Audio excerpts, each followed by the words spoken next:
And it became truly a matter of, no, I'm now in these waters that are our waters. Yeah, absolutely. This is what happens oftentimes when I'm speaking. It's totally transpersonal. Yeah, it's totally transpersonal. It's I'm aware and I'm witnessing something that I can take no credit for it, but I'm doing my best to describe it as fast as I can with the words that I have, but it has nothing to do with me, but everything to do with me at the same time. But everything to do with everyone. Because you move into the music. Yes, you move into that rhythm. And it's not, as you said, it's not even the words. It's the energy that vitalizes and touches us. And I feel like that's the true art form of communication. Which it's, my father could have conversations with people, didn't speak the language, but within a few minutes, he had that type of sense where they were communicating. And that's when I learned it using the word. Communion. Communion. Take the journey. Yeah, it's communion. Yeah. Because water and oil can't commune. No. Because it's the moment you leave it alone, it separates. But you can only commune with that which you are. And so when you move into that timeless beauty and commune, you're communing with you. You are. Yeah. And you're reminded that the sun is you, the mountain is you, the sky is you.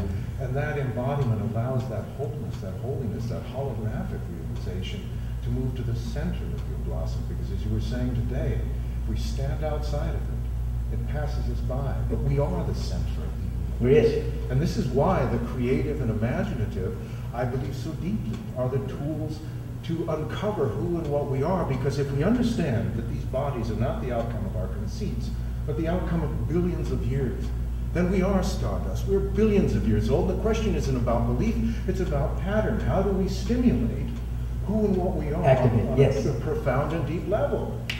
And that's what happens. That's it. Any questions? We're twins, actually. From another mother. My brother from way deep. That's what I felt when I saw the work, though. When you brought me that work, and I started reading some of the things, and it was like, what? I know all this. How does he know all this? What? I know all this. Wait a minute. Yeah, sweet. So I'm going to slowly back out of this. All right. And see what happens, what you want to do with these beautiful people. Beautiful.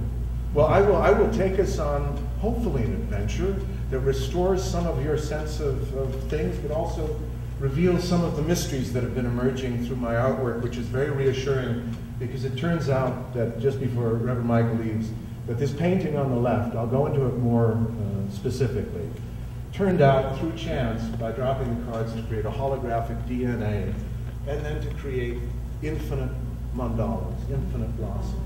And this is truly what you were getting at today, the heavenly vision, that we're all born of creation, and coming together we create our we.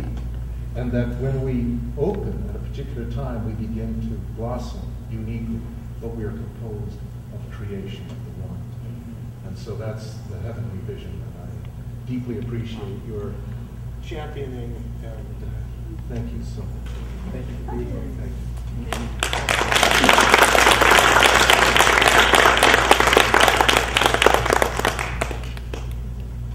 This has been delightful, and now I will dive into the inner creator, liberating the inner creator, life as art. And one of the things that I've found, and I think it's very significant, is that the questions we ask either liberate us or they enslave us. And that we are at a point where we have to fundamentally look at our own assumptions.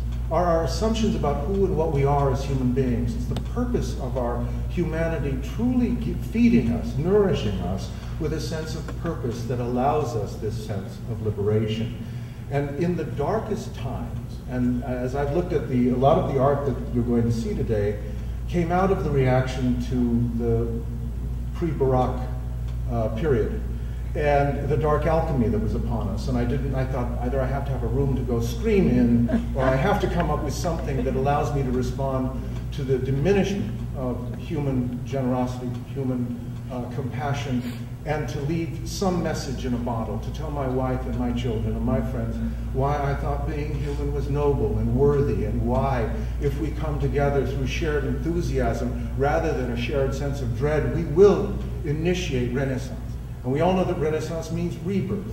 And rebirth doesn't happen in part. It becomes true because we are born and reborn whole and holy.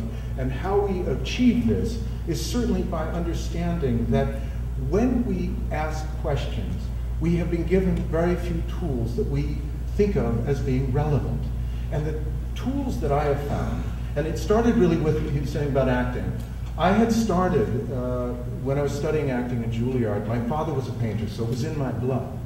But I didn't think of myself as a painter. As a matter of fact, it wasn't until recently that I've actually seen this garden mature to the point where I have to share this with you. You're not going to believe what's happened. But for me, it started very intimately. And since this is all about liberating your own inner creator, I took a page from Henri Matisse. Matisse, when he was experimenting early on with his paintings, and he was painting green ladies with red eyes and pink noses, and he said that his mailman had left his paintings with Matisse, and therefore if the person thought the paintings looked like they were done by a madman, Matisse was able to say, oh no, they're not by me, they're by the mailman. And so that's what I think you have to do. You have to have a convincing place where you are tender with what you are trying to bring forth. Don't share it for critique. Share it with those that are on the same adventure of trying to find. Here, I am offering this with you. I am not informing you about what it ought to be. Really like bringing something nourishing to the dinner table. And that was really my goal, was I thought, it's not interesting. My opinion doesn't matter. My reaction to the art world or to this really doesn't matter, and it's not going to change anything. But then I looked at history and I said, what does change things? Well, what changes things is when it's not reacting to the outer world, but rather saying, what is in me that I can bring to this table of ideas? What is nourishing that if I offer, not to be smarter or better or other than, but truly like, and this is why I take acting as a great key to consciousness. Every actor knows that your performance is as good as you are willing to be generous with that other person. And it creates a synergy where you create a type of safety for one another so that each of you can excel. And I really feel that this is the acquiring realization, that it's no longer the isolated, I am seeking my own enlightenment. That's not a very interesting story anymore. What's interesting is to come together, and through storytelling, Dreaming Bears in the audience is a great storyteller. Truly, because what we're doing on all of these different approaches is the sense of, if we start telling the story that makes us say yes rather than yikes, if we start telling the story that makes us say, here, let me see, let's look at this, let's see where this takes us, as opposed to go, well, I did that in red. Oh, you're not going to show. Can you make any money at that? You know, think about the questions we ask, where we couch creativity and what we do with it. We think it is as valuable as it is money-making. Whereas I say creativity and imagination and storytelling are the very vital part of what makes being human an interesting journey. And if we're not willing to tell the stories that animate our sense of yes, then we have only ourselves to blame. And that's why I thought I didn't want to respond with cynicism or darkness about things. And it was very interesting because Agape 23 years ago, which I think is 1986, began. Is that right? Mm-hmm. Yeah, well, what was very interesting, in 1986, I was asked by a dear friend of mine, Edwin Steinbrecher, who wrote a book called The Inner Guide Meditation. It was based on Jungian active imagination, natal astrology, and the archetypes of the tarot. And he looked at my work and he said, can I use some of your work as tarot archetypes? And I looked at Ed and I said, well, you know, I found the ideas rather interesting, but the images are rather puerile. Snobbish. You know, that's where God's listening and goes, so we got you now. Because I said, why don't I try drawing them? How hard could that be? And 17 years later, I could answer that question. It's not only hard, it is impossible. But the thing that happened was, and it began in 1986, and what I want to show is a visual of the world archetype that I created, because it's dated 9/11, 1986.